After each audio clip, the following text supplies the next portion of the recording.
Hello students, welcome to my channel. আমি আজ আবার তোমাদের সামনে নিয়ে চলে এসেছি একটা নতুন ভিডিও। আজকের এই ভিডিওর মাধ্যমে আমরা একটা অনুচ্ছেদ রচনা শিখে নেব, যার টপিক হলো রবীন্দ্র জয়ন্তী। আশা করি আজকের ভিডিওটা তোমাদের জন্য উপকারী হবে এবং তোমাদের ভালো লাগবে। যদি তোমাদের ভিডিওটা ভালো লাগে তাহলে অবশ্যই এটাকে লাইক করবে, অবশ্যই এটাকে শেয়ার করবে, এবং তুমি যদি আমার চ্যানেলে নতুন হও তাহলে চ্যানেলটাকে অবশ্যই সাবস্ক্রাইব করে তার নোটিফিকেশনের অলের বেল আইকনটাকে অবশ্যই প্রেস করে রেখে নেবে, যাতে আমি যখনই এই ধরনের এডুকেশনাল ভিডিও বানাবো যা তোমার জন্য উপযোগী হবে তা সবার প্রথমে তোমার কাছে পৌঁছে যেতে পারে। তাহলে চলো এবার আমরা ভিডিওটা শুরু করি।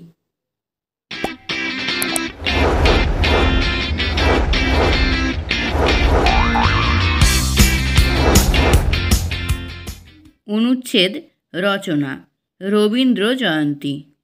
রবীন্দ্র জয়ন্তী হল রবীন্দ্রনাথ ঠাকুরের জন্মবার্ষিকী, যা প্রতি বছর বৈশাখ মাসের 25 তারিখে উদযাপন করা হয়।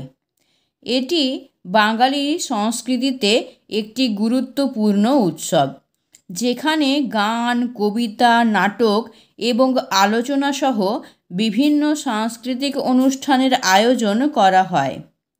এই দিনে রবীন্দ্রনাথের প্রতি শ্রদ্ধা ও ভালোবাসার প্রকাশ ঘটে। রবীন্দ্র জয়ন্তী সারা বিশ্বজুড়ে পালিত হয়, কারণ এই দিনে 1268 বঙ্গাব্দে অর্থাৎ 1861 খ্রিস্টাব্দে রবীন্দ্রনাথ ঠাকুরের জন্ম হয়। এই দিন বিভিন্ন স্কুল, কলেজ এবং বিশ্ববিদ্যালয় বিভিন্ন সাংস্কৃতিক অনুষ্ঠানের আয়োজন করে, যেমন কবি প্রণাম, যেখানে তার গান, কবিতা, নাটক এবং নৃত্য পরিবেশন করা হয়। রবীন্দ্রনাথের জন্মবার্ষিকী বিশেষভাবে শান্তিনিকেতনে, বীরভূম, পশ্চিমবঙ্গে উদযাপন করা হয়, বিশেষত বিশ্বভারতী বিশ্ববিদ্যালয়ে, যা রবীন্দ্রনাথ নিজেই প্রতিষ্ঠা করেন।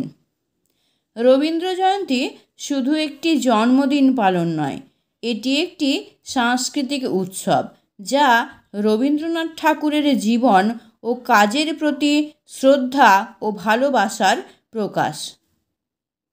তাহলে দেখলে কি সুন্দরভাবে আমরা রবীন্দ্র জয়ন্তীর ওপর একটি সুন্দর অনুচ্ছেদ লিখে নিতে পারলাম।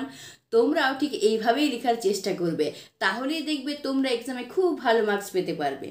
তাহলে আজকের ভিডিওটা আমি এখানেই শেষ করছি। পরের ভিডিওতে নতুন কোনো টপিক নিয়ে আবার তোমাদের সামনে হাজির হচ্ছি।